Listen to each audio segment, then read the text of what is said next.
C'est l'une des promesses de campagne d'Anne Hidalgo, faire évoluer des places de stationnement vers d'autres usages. Selon la ville, près de 150 000 places peuvent être récupérées. Alors vous, que feriez-vous?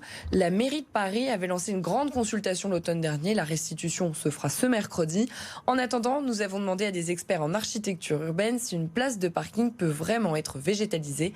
Élément de réponse avec Damagassa et Ilalel Laflay. Donc là, vous voyez la place qui est là, ce qui nous permet de nous positionner ici. Ce paysagiste s'y voit déjà.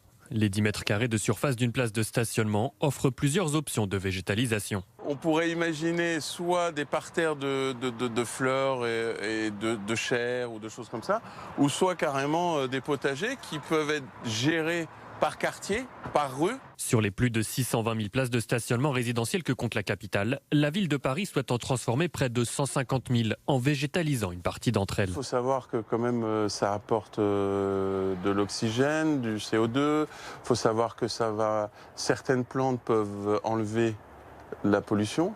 Pour cet architecte et urbaniste, l'implantation d'arbres pourrait même accompagner la pérennisation des terrasses éphémères. Là, il y a à peu près 18 mètres, on peut mettre 3 arbres.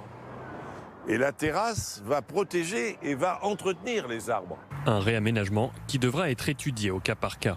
Il y a des avenues où on ne pourra pas planter des arbres parce que sous les trottoirs, parce que il y a des réseaux et que c'est très compliqué. Par exemple, où je suis, dessous il y a le train, mais on ne peut pas planter d'arbres. D'octobre à décembre dernier, une consultation publique invitait les Parisiens à se prononcer sur les différents types d'aménagements qu'ils souhaitaient voir se développer en bas de chez eux. Les résultats devraient être dévoilés cet après-midi.